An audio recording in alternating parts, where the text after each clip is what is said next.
What's going on, everyone? Welcome to Appropriate Culture, episode number 3. We're going to be diving into everything about protests and what happened in 2020 as well as 2021. Enjoy.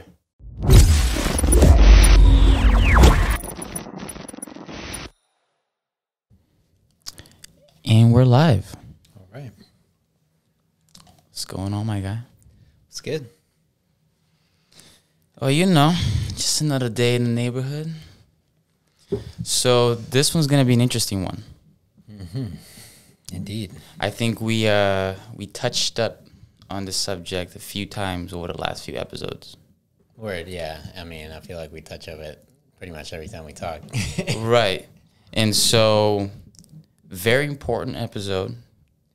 Once again, action-packed. And I don't even think an hour is going to really suffice, but we'll give it a try.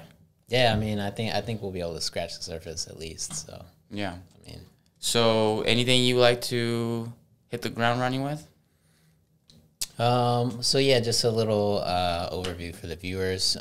We're going to be covering essentially civil unrest and protests over the last couple year, but yeah, really focused in the last year. Yeah, I don't think we need more than that. Yeah. Yeah, and then, it's a big subject, so I feel like we might as well just dive right in. But why don't you start us off? I feel like you have been affected, living downtown, and you've kind of seen a lot of the protests. I mean, I have too. I've been walked through some. I haven't really participated. It's not my real style of activism, but yeah. But yeah, what's your whole view on protests and civil unrest in the United States over the last 12 months? Sure. So as a little background, throughout the year of 2020 and the year of 2019, I lived in downtown Seattle. So I had my own little apartment. I was living alone, and I was right there on 5th Avenue and Washington. If anybody knows Seattle, it's close, right next to Pioneer. And, aside from the fact that Seattle's already been battling with the homeless population going from bad to worse, it was getting that by itself was already enough to deal with in the city because it's getting pretty out of hand.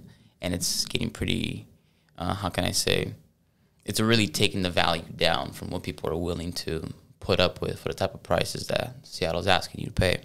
Right. And so as far as homeless goes, you said there was homeless people living on your street or well, let's go put it this way. When I say outside my front door, I'm not even exaggerating. And so habitually you would find right outside the building, and in some cases they would even break in and actually into the gated area. Into the gated area, not even into the building. Oh, yeah, we're in. I actually found multiple people crashing inside the laundry room. Yeah, I remember that. And so between the people being really mentally and just really just drugged out on whatever they're on, actually creating some pretty dangerous situations. You're kind of sort of, anything could play out right now by how this person is acting. Yeah. Anything. Yeah, and so, just to piggyback on that, when I owned my cafe, I owned a cafe in North Seattle for 2 years, and, I'm a very compassionate person. If I see someone struggling or, if I feel like I can help someone, I will. That usually for me doesn't mean giving them cash, but if they need food or, assistance in some way, maybe I might give them $1 or something, but I'm not going to throw them $20 to go buy drugs or whatever. But, outside my cafe, I was cleaning up heroin needles and seeing those little orange caps, and we had multiple families who would come in for brunch every weekend, and, I'm always having to clean up heroin needles and hoping that my customers don't see one, or some kid, coming to the cafe doesn't run off to the side and pick it up. Yeah. So, yeah, no, it's bad, it's man. tough, and there's homeless encampments, and so there's homeless. There is still homeless encampments, very close to where you were living. Oh yeah, little villages. Yeah, just And that, you know, and not like I know pretty much anyone could, under the wrong circumstances, anyone could be homeless. You know, it's not something to be looked down upon. It is a problem, especially when there's a lot of drug use and mental illness, which I feel like is one of the major problems.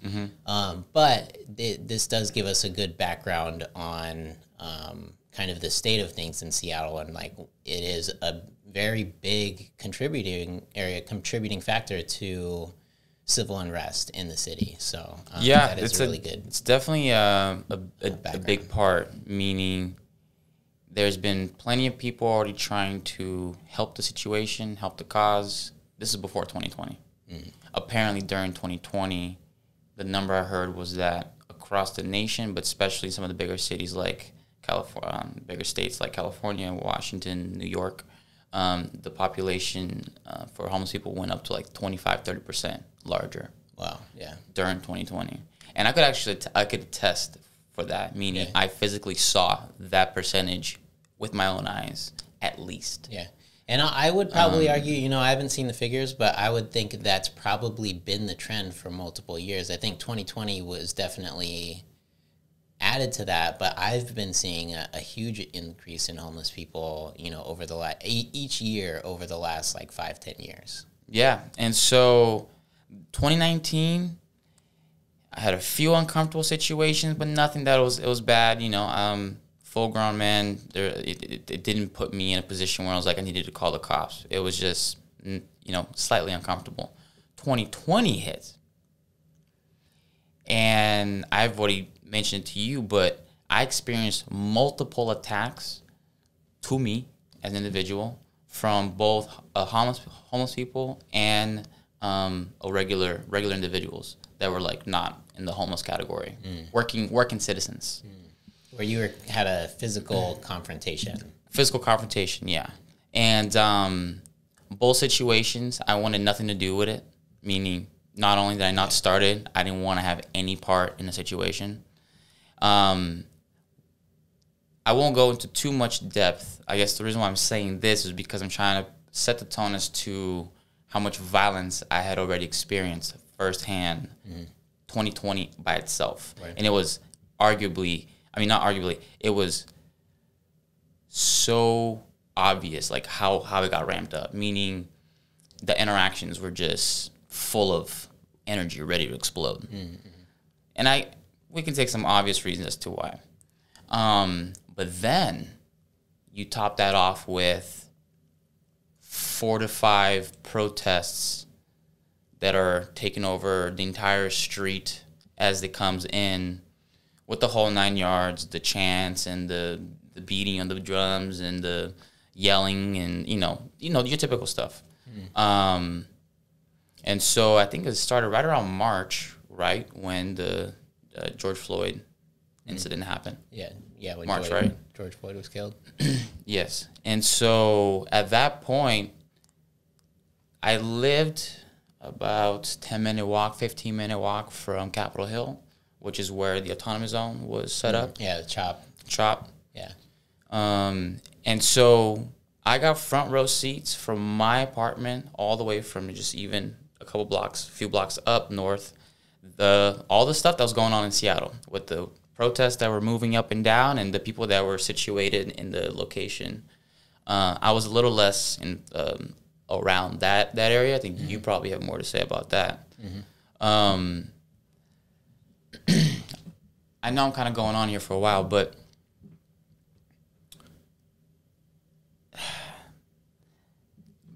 this was the first year that I was really seeing these, or any protests really, happen habitually, in a very consistent manner, for a very specific reason. Right.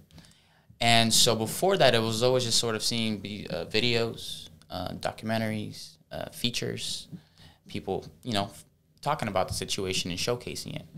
It was never really like, oh, I was there, I saw that. This is going to happen again next week. Like, never like that. And so, but I still remember, even then, before I saw it for the first time in real life, in my life, happening right in my backyard, I remember always having a clear thought in my head, saying to myself, I don't I'm all about problem solving. I'm all about it. Like I love problem solving. I think that's one of the greatest things about life is that like there's always problems to solve. And so, but I always would see these protests from around the world, not even just United States, around the world, third world countries, United States, and it just always seemed like it was never the most efficient way of going about things, because it seemed like so much of a mess had to happen in between for you to get a result on the other end. Yeah, word. So much commotion, in a way that I never believed in, which is let's sort of flip the table up and just kind of see where the dice roll. Yeah, that's actually, so that's a really good point. And that's, what's crazy about that is that's kind of like built into like the protest like system. It's like, as far as that method, it's like you basically, you know, get a bunch of people together to go protest some cause, and they're usually like fighting against some group. And then what usually happens is the police or whoever's, you know, suppressing the riot, the protest, the riot, the rebellion, whatever they want to call it, and they beat the shit out of a shit ton of protesters. You know, some people usually die. You know, some people get injured for life a lot of times. You know, like blind or, you know, deaf in one ear, or both ears, or whatever. Like struck on the side of the head. Yeah, because you're basically in a war zone. Like the closest thing that we have to like fist to fist, like physical combat between large groups. And usually what happens is the people get, you know, like the protesters get beat up or hosed or whatever, and then they're really injured, and then there's like public outcry, like, oh, this is so awful, and then they're like, oh, well, actually, that was really awful. The people apologize, and then there's like some sort of reform, but it's like, you know, you have to put the protesters have to put their bodies like on the line, you know, on their lives on the line to essentially. I mean, literally going in the middle of the street while there's cars, and like getting run over, and you know, multiple protesters have died. Yeah, and so, you know, it's going. I mean, I don't want to stray too far ahead, but I think we're onto a serious point here, which is even when I was at a young age, this still seemed like an ineffective way of going about things. Right. Because I wasn't even thinking so much about everybody else's safety. I was like, I don't want to be in the crowd where I could just get clocked in the side of the head with a rock. Yeah, or hit with a fire hose. And that's as easy as that. And so like I could be doing everything right, so to speak, and then out of nowhere you just get knocked the fuck out. I've seen those things play out a few times. I was in big soccer games in Brazil, and for anybody that's been in soccer games in Brazil, that shit can get pretty intense. And a few times after the game, one of the teams loses, people start going crazy. People start throwing stuff into the crowds. It's not a good time. Yeah. People get trampled. Yeah, it's like it's absolutely chaos. It's absolute chaos, man. And so in a way, I'm like, okay, I clearly see people are angry. I get that. Yeah, people are angry for reasons. I get that too. That being said, raising up hell is not the answer. Or should I say adding more to it? Yeah. So I mean, I really do sympathize with the protesters. Like a lot of them are my friends. Like a lot of people who are protesting, like a lot of my friends are out there, you know, on the front lines, like, you know, fighting for like justice and, you know, civil reform and like police reform and policy reform, like in the United States. And I appreciate that. I totally support them. I personally think that I personally agree that the way they're going about it, you know, with protests, like if you're going to protest police brutality and you're going to City Hall and, you know, to stand up against the police, and especially if they've, you know, had multiple instances where they've just been violent, and, you know, the police, like, to me, are really the oppressors in this situation. Is like there's I really see when there's protests, like the police coming down and, you know, macing people, you know, pepper spraying, shooting, like flashbang grenades or whatever, like all the crazy, like military equipment that they're using. And I just see that as completely unnecessary. However, I think, as... So in every situation, you think they didn't have enough reasonable cause to bring out specific weapons? Yes, in every situation, there's no reason you should be using military weapons against crowds in your own country. But what if they have the weapons that you're, like, literally, we're talking the same type of weapons? I mean, that's not the case. Like, the protesters aren't shooting flashbang grenades and, like... Oh, but there's been cases where, like, what do you call it? It's made with, like, an alcoholic drink.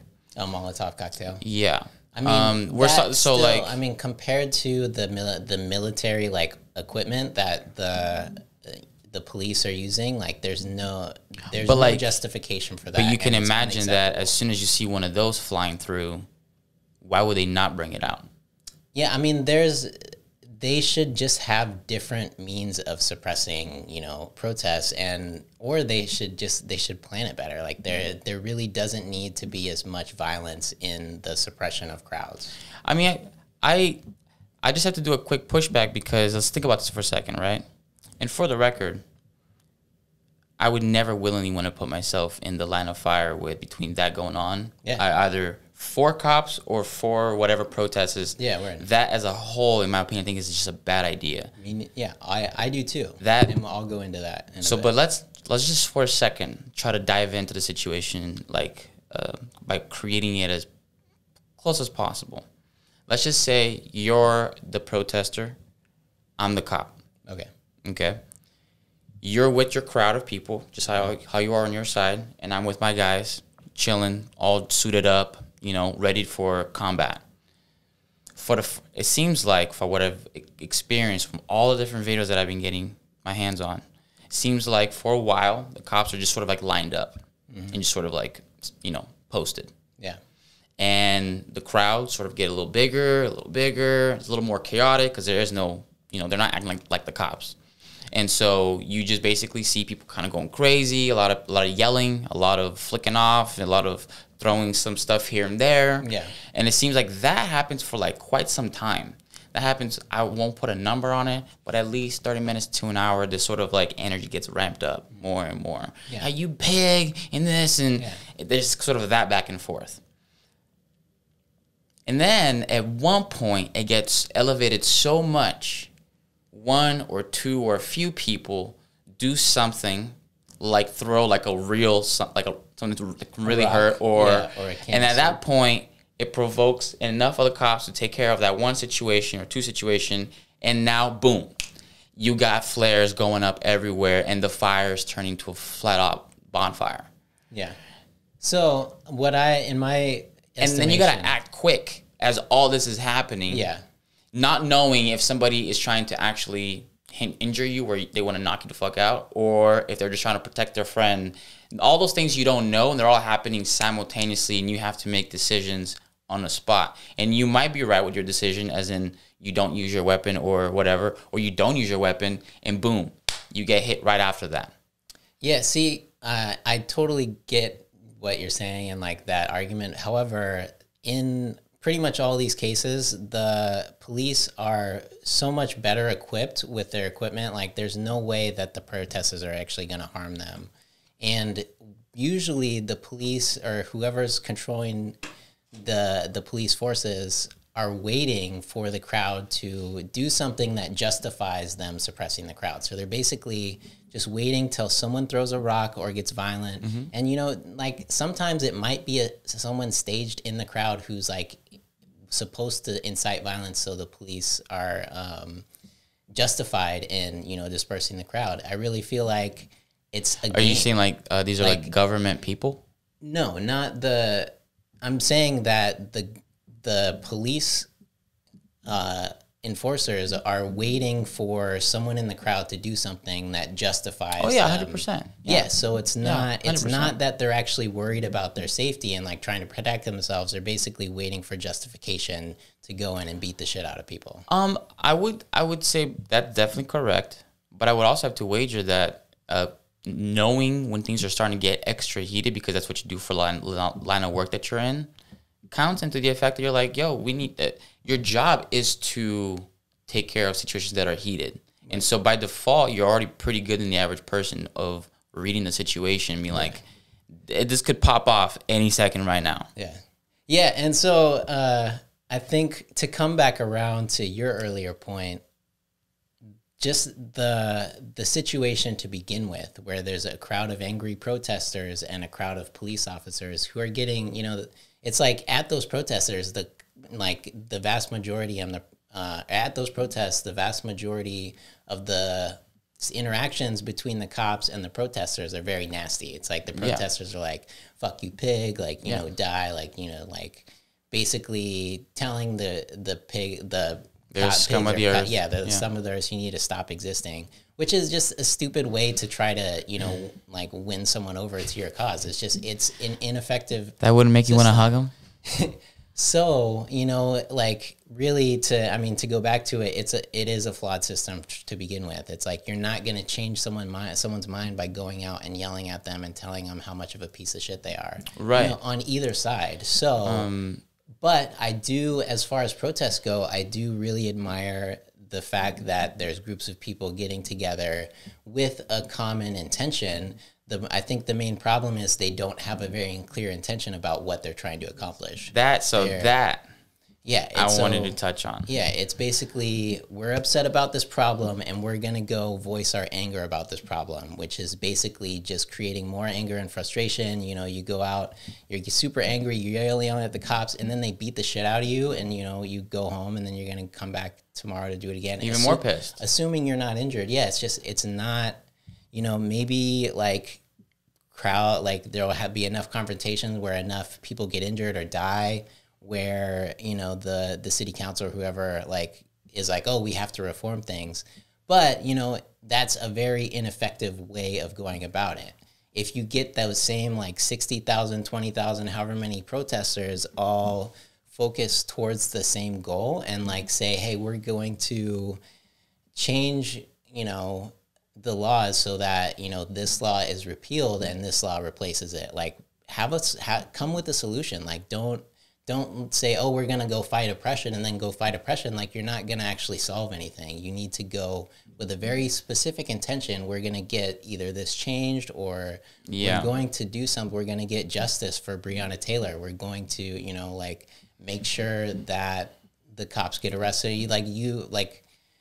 It's, you know, and I don't criticize the protesters, because it's like, that's where you start. You know, you start with the problem and then you go from the problem to the solution. I think what is happening is we're, you know, getting stuck on the problem and just staying with the problem, and then we just wallow in it and just get angry and frustrated, and then feel disempowered, and then have these conflicts with the police or with politicians or whoever, or legislators.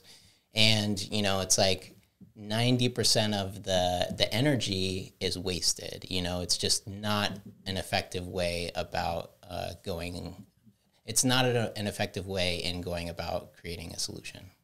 So, in regards to CHOP. Yeah, Capitol Hill Ongoing Protest, yeah. That's what it stands for? That's what it stands for, Okay, cool. So, you start us off with that. It seemed like you went to it a few more times than I did. Yeah, so I went to CHOP when I first went there. It's called CHAZ, Capitol Hill Autonomous Zone, and mainly because, you know, my friend Marcus basically started a community garden in Cal Anderson Field. Like, they were like, you know, we're reclaiming this land. We're going to start a community garden and grow food for the people here. And so when I heard about that, I was already working with Plant-Based Food Share. And so I'm like, hey, we've got soil, we've got some extra plants, you know, that people didn't pick up. Can I come bring you some stuff? And so, yeah, I'm like, community farming, like community, like coming together, feeding each other, like helping, you know, support each other. I'm all about that. As far as going to CHAZ to like try to fight against anything or protest anything, I didn't go there for that. And so I wasn't really like on the front lines of the protests or the conflicts, because yeah, I mean, if you want healthy food and like, you know, someone to support you, like I'll be there, you know, in a like anytime, any day. You know, if you want me to come fight against somebody, like I maybe will come listen to you, and then I'll maybe go talk to that person, and be like, hey, can we like work together? Can we bridge this gap? Because I mean, that's really what I'm all about. Yeah. So I mean, that's my interesting take on Chap. You know, it blows my mind away how it's not necessarily that you were hearing different sides of the story, but people were interpreting it in completely different ways. Chop? Yeah. See, and just like a lot of the other things that happened in 2020. Where? I feel like 2020 was like that year. Yeah. Where like there was just like a split world, that sort of dimension where every major subject had like a split realities.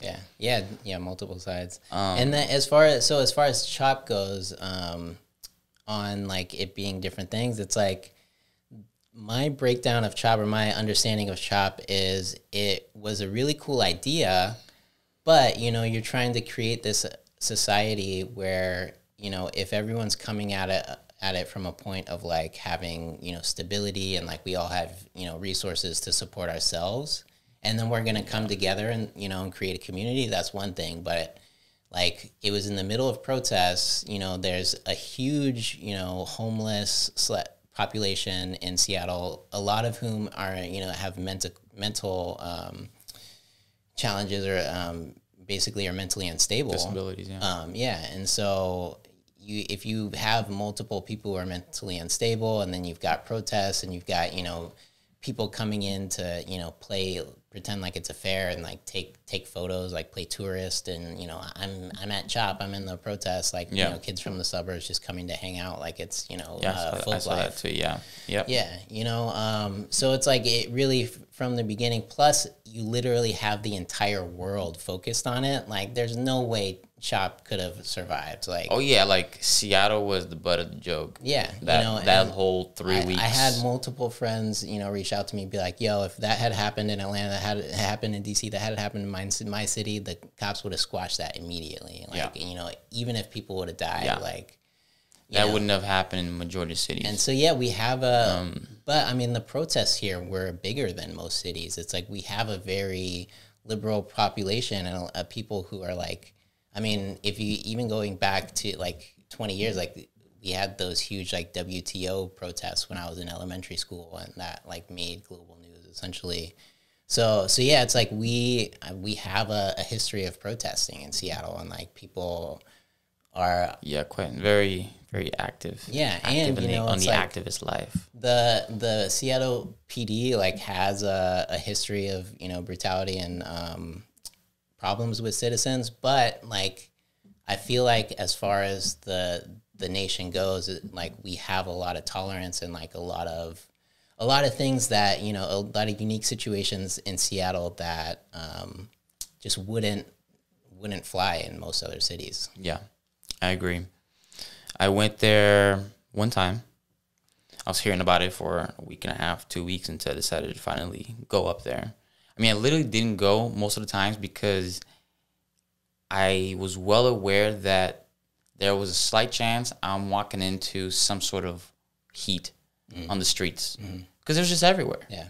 And like what I had just experienced in the few weeks before, telling about all the different random attacks, I was just like, yeah, I'm not going to up the odds of me experiencing this stuff. But I was very curious because I kept seeing footage, keep videos, people kept doing segments on it. So I was like, you know what?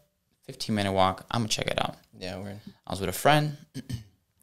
Her and I decided to walk up there. And basically what I did, it lasted about 45 minutes or so. Walked around the entire sort of circumference of the area and then walked through it. And then enough things had happened where I was like, we need to get the fuck out of here. And basically, what you said earlier in regards of people showing up like it's a folk life, like a folk life event for, you know, where bands are playing, people are just sort of hanging out on the grass and whatnot.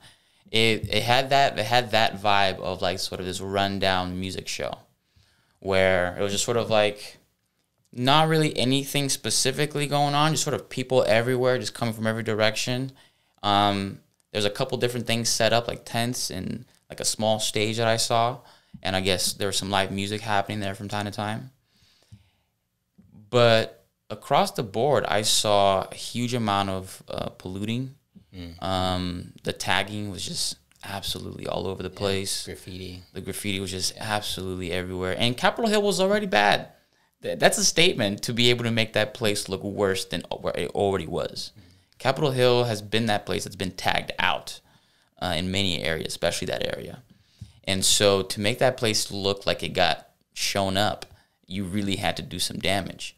And so I was walking through, and I was just like, I was in awe. The police station right there, absolutely obliterated, destroyed. And so I was like, wow, this is crazy. Towards the end, we're walking through some of this, like sort of like the BLM tents where people are, like selling shirts and stuff. Not even a minute in that area, a dude makes a sexual remark to the girl that I'm with. Your typical sort of like club, try to like approach. And I was just like, man, you know, I'm out of here. Like, this energy is not for me. It seemed to me like I'm not going to go out of my way to try to stereotype the people that were there.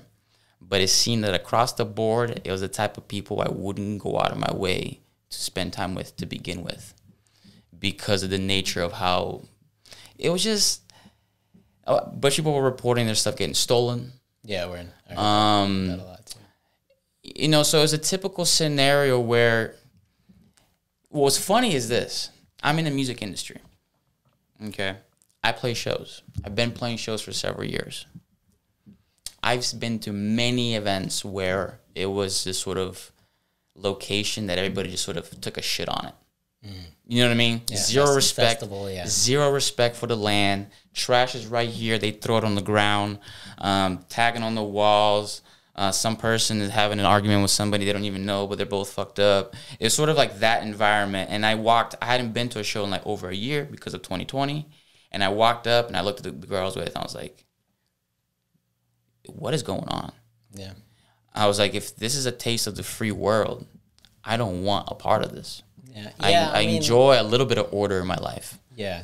You know what I'm saying? And I'm not even the guy who's out there saying law and order to everybody. Like, law and order, you know, like that's what holds, you know, the fabric of society together. Some people are really about that. And so I just can't understand. It's like, there's got to be some order, because this is wild. And I mean, that really just goes to my point earlier that, you know, you need a group of stable people with their own resources to support themselves. It's like there was, you know, people heard about that. It's like as soon as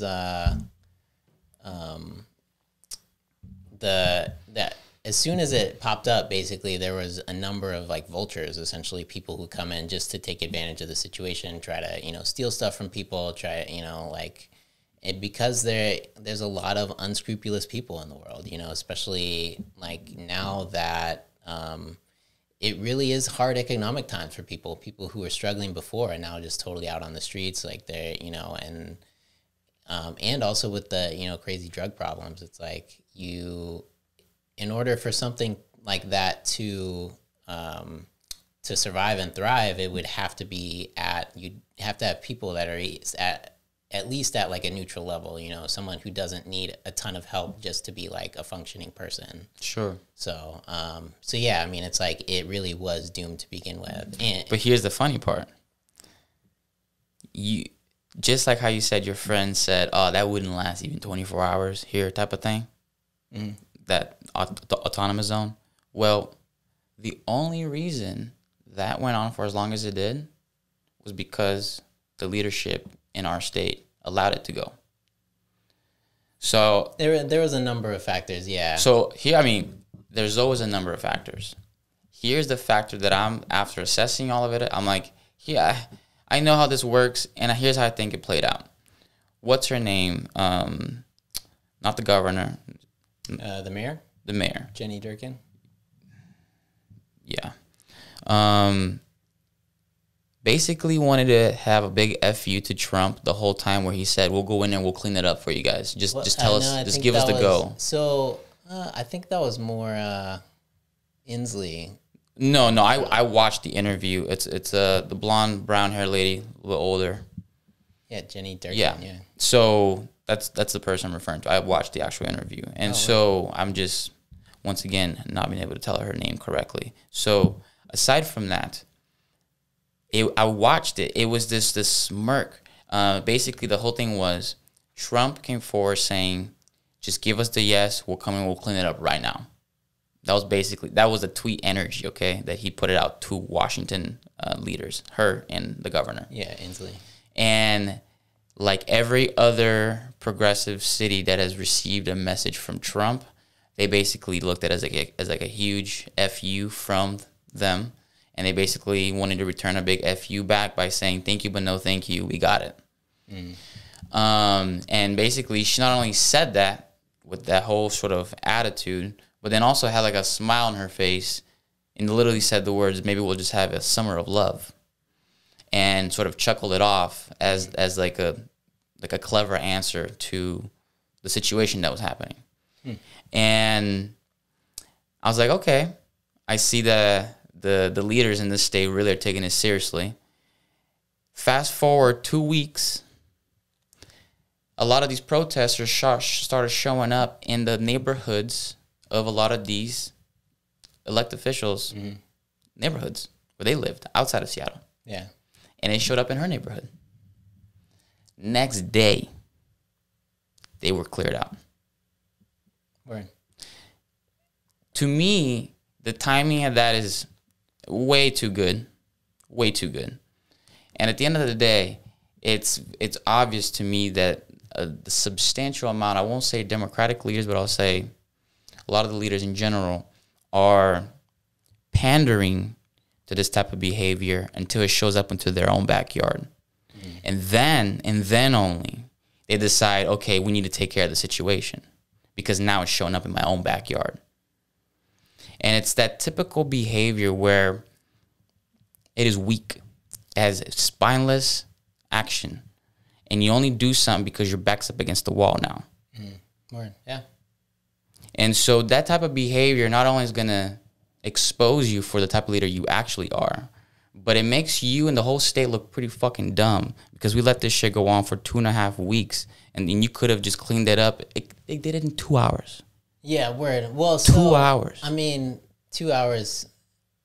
I watched the footage from the helicopter. It took less than 2 hours to clear up the entire place. Yeah, word. Yeah, I mean, how like at that point, it's not like people were actively trying to protect Chaz as much or Chop as much because it had already been there for a couple weeks. They're like basically we're waiting for a reason or an excuse to come and clean that stuff up. Did you know that over 30 businesses in that area came together and they're suing the city? I do remember hearing something like that. Yeah. I mean, you and I both know a friend of ours that has an apartment in Capitol Hill. She just sold it. Yeah. And this is a big factor. She's like, yeah, I didn't know I was going to be dealing with tribes of people just putting up their stuff wherever they felt like it. And that's literally where the value of my property came into. Yeah. I mean, and so it's like, sure, maybe some people thought they were changing the world, but for the most part, everybody that was around you with actual community stakes, for the most part, you had a lot of support, but just as equally, you had many people like, get out of here. Yeah.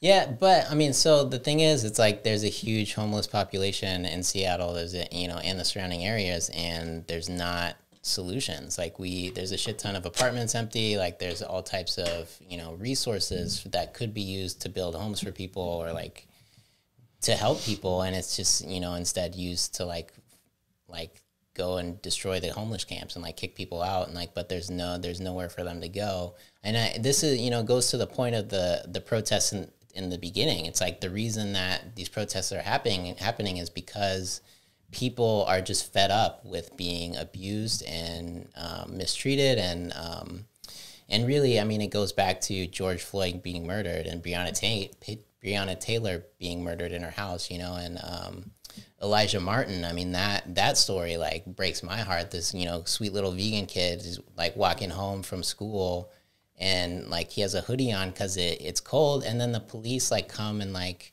basically detain him, and then they like shoot him with a tranquilizer and like sit on him or something, like basically like killed him, you know, like tortured him to death, and you know, and then like and he wasn't doing it. He was just a black kid wearing a hoodie trying to walk home, and just like one of the sweetest. The story just breaks my heart, and this is why there's protests, you know. And it's like I totally, you know, stand with the protesters. I feel for them, you know. I understand, like, we have to change this.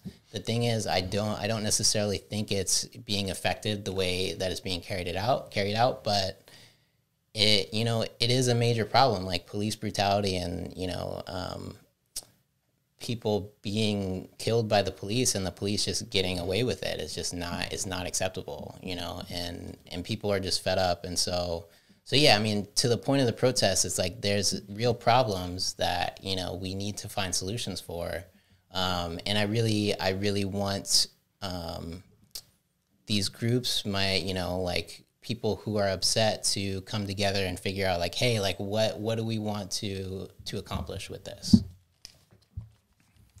So once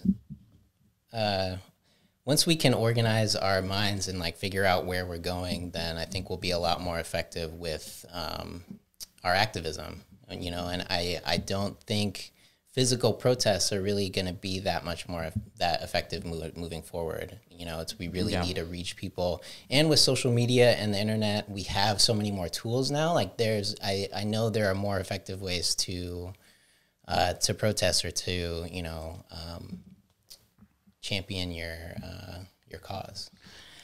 Yeah, well, I mean, I'll tell you this. We'll keep it moving here. I found out some of the more official numbers of the damage, the after cause of 2020. Right. Damages, when I'm being very specific, I don't mean like psychological damage, nothing like that. Yeah. Physical damages to public properties or private properties, and then this is how much money insurance companies had to pay back after the damage was inputted, submitted. Do you have a guess? Close to $2 billion across the country. This breaks the record than the Los Angeles riot in 1970. Are you familiar with it? Mm-hmm. Yeah. Yeah, Rodney King. Yeah. Yeah. And here's the craziest and most idiotic part about all this. Majority of these damages impacted other minority groups because of the majority of the damage happened in these neighborhoods around their businesses. Yeah, right. So here you have the cause to create equality for the ones who are supposedly receiving the shit end of the stick. And they received even a farther shit end of the stick. Right. Yeah. And while the rich people in nice-ass neighborhoods with nice-ass properties barely experienced the wrath that these movements created. And if they did, it was minor compared to what the people... I mean, it's not a concept where... I mean, you might have seen... I saw that some of the damages in downtown Seattle. Mm-hmm. Like, I actually made a point to walk in downtown right after some of the big protests. And right where you have on Pike, where you have kind of going towards Capitol Hill, you have like that Cheesecake Factory and the community center or whatever it's called. Dude, everything shattered, broken. There's a lot of boarded up businesses that... Yeah, but before, there was the first round that a lot of businesses weren't prepared for. Mm-hmm. They all got on board right after that happened. Yeah, right. No problem. Yeah. But before that happened, several of them, like just the Cheesecake Factory, I saw footage, and then I saw it in real life, but I saw people running out with cheesecakes and running out with drinks and stuff. Yeah. And at this point, you're like, man, it's really too bad that there's people like you guys in these protests, because for all the people who really care about the situation, you really sure are bringing a good light to it. Yeah. You know, it's between. I saw a lot of footage of that. I saw a lot of footage of people's cars that made the mistake of taking a left and they figured out that they're in the damn thing, and then they can't back out. They can't go forward. Next thing you know, 2 or 3 people start to harass the person in the car for whatever reason. And then now you have people beating the shit out of the car, breaking their thing. And the person is like in the middle of a revolting crowd. And you don't even, like, dude, that's scary. Yeah. Like, and then the person in the car decides to just dip out and press the gas because they think they're about to get whooped in the middle of an angry crowd. And then people get run over in the process. I mean, it's just like, oh, yeah, dang. I mean, it's all over the place. There's plenty of people who are basically hitting people with their car maliciously too, though.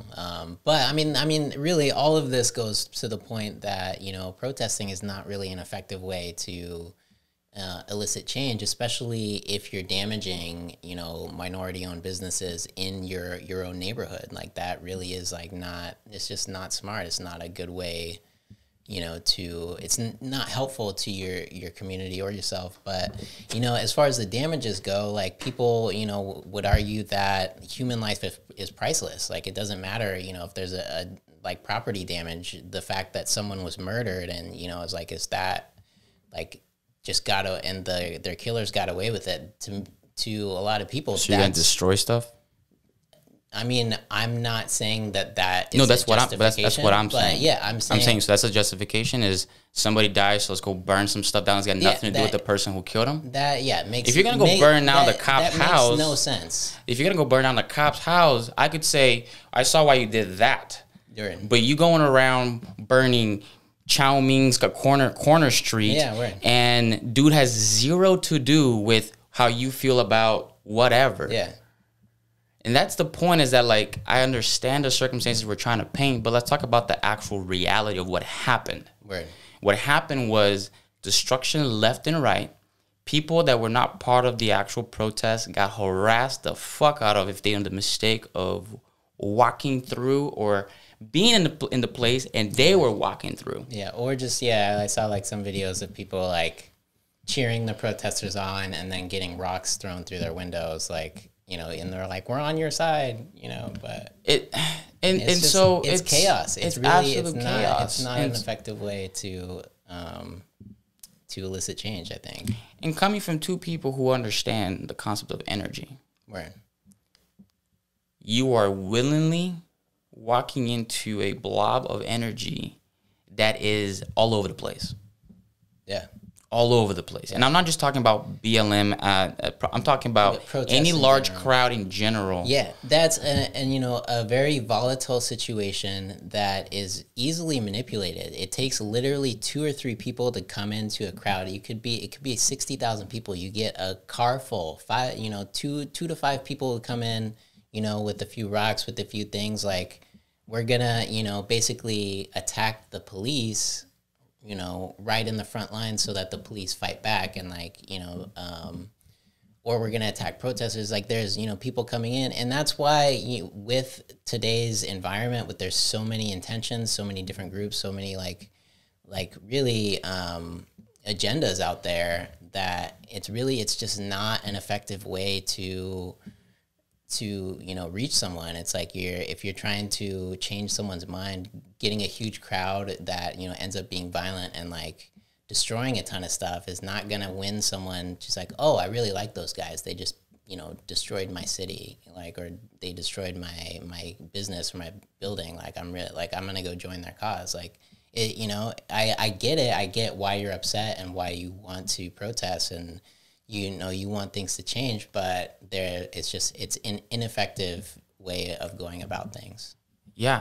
This whole intimidation tactics that I found out from multiple small business owners who were told that they had BLM representatives and Antifa representatives walk up to their store telling them to put up certain signs, and in some situations even asking for small amounts of money to keep them protected. Yeah, like the mob. Like the fucking mob.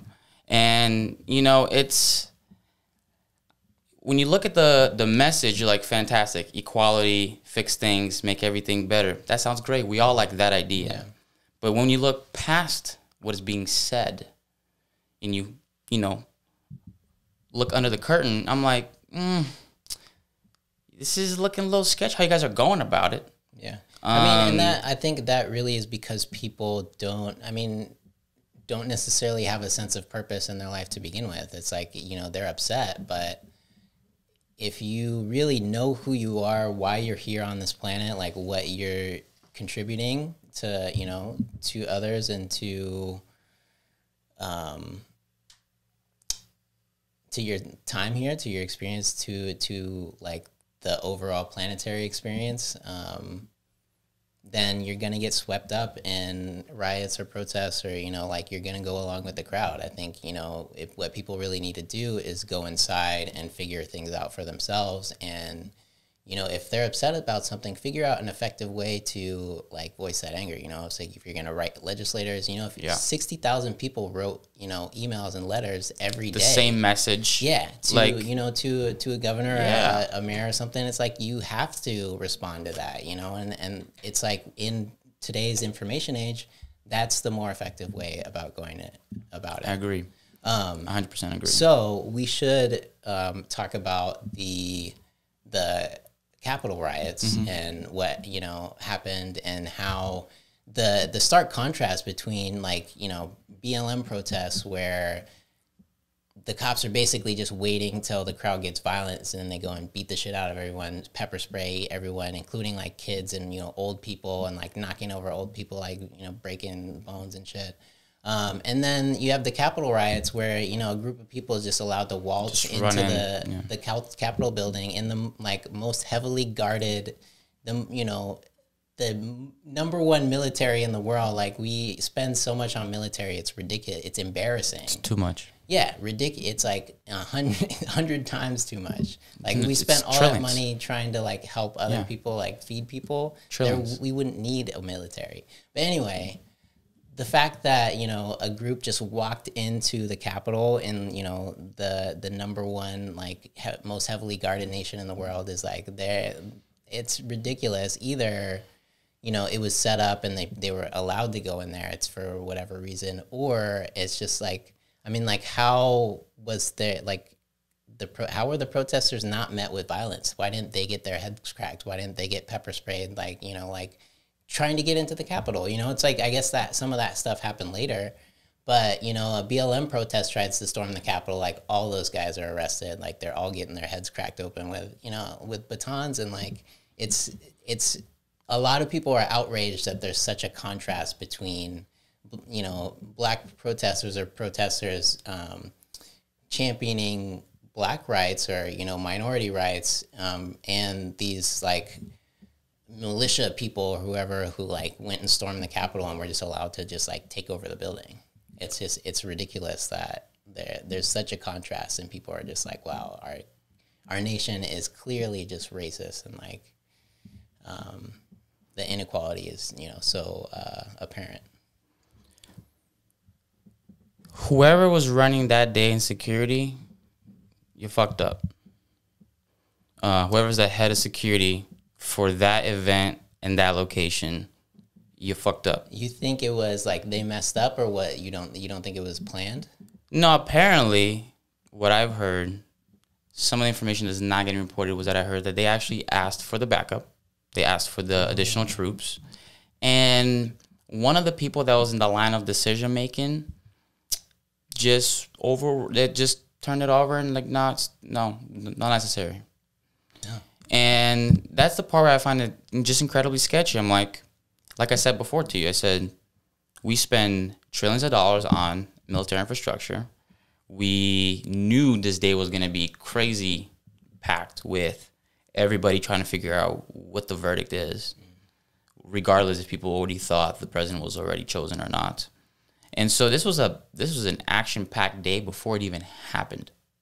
Meaning, if you are the head of intelligence on any level, I'm not even a fucking expert. And I would tell you, yeah, suit up, bring everybody out, this whole place is getting surrounded, and everybody is being assessed either through cameras or through actual eyes of a human being that's working on the squad. It's as simple as that. Right. You don't have one cop for every 200 people. That's what it looked like in some of these cases.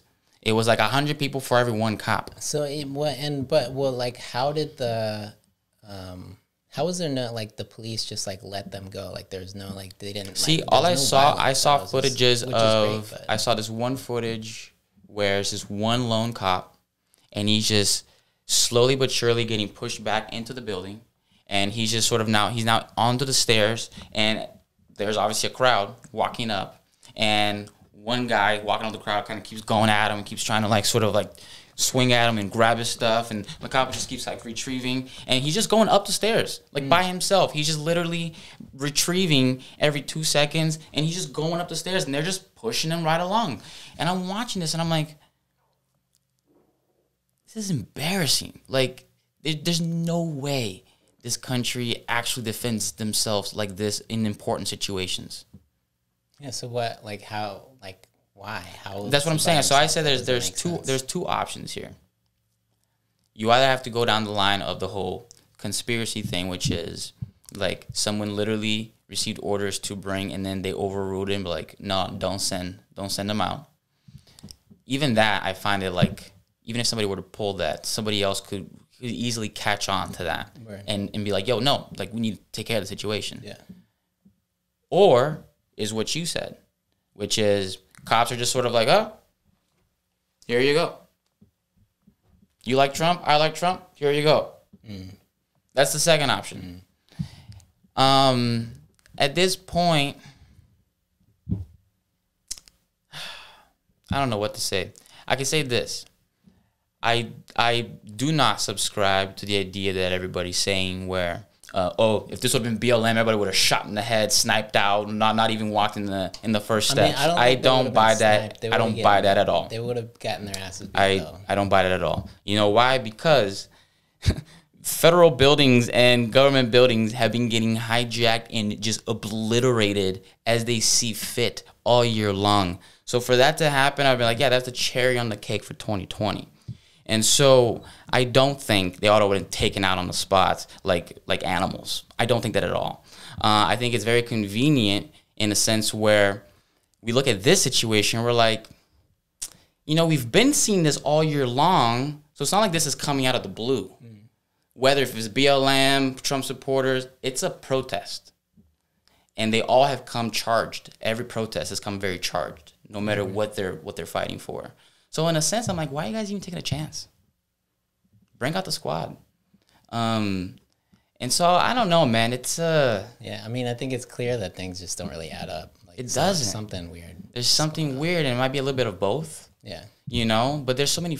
Going back to what he said in episode 2, what I was saying, there's so many variables to these stories, and we're not even in there. Yeah. Like, we're not in the military that's receiving the orders from somebody that said no. We're not even on the squad or even in the BLM riots or the protest riot with Trump. Yeah, or even getting a report that's accurate, like, and so I've been trying to do my research as best as I can, but in a way, I gotta be honest with our subscribers, with people. I'm like, at this point, it's like a big puzzle game of you just trying to put things together, and you're still probably gonna get a lot of it not put onto the puzzle. Right. I guess I've seen one overall theme in our entire conversation this whole last hour, right, yeah, which has been this stuff creates so much unnecessary additional problems on top of the problems that you're already trying to fight. Right. And so essentially everything just got twice as worse. Right. Whatever was already bad is still there, and then now we just added a whole nother dimension of problems. So basically we need to find a better solution to protesting. No, 100%. I think what you said, which is we're in the information age. And so you've come to understand that the most powerful people in the world right now are people who own big technology companies. That's why they call it the technocracy. And so I'm not saying go out there and be the next Facebook. I'm just saying be aware of how the world is actually going around and position yourself so people are actually going to listen to you.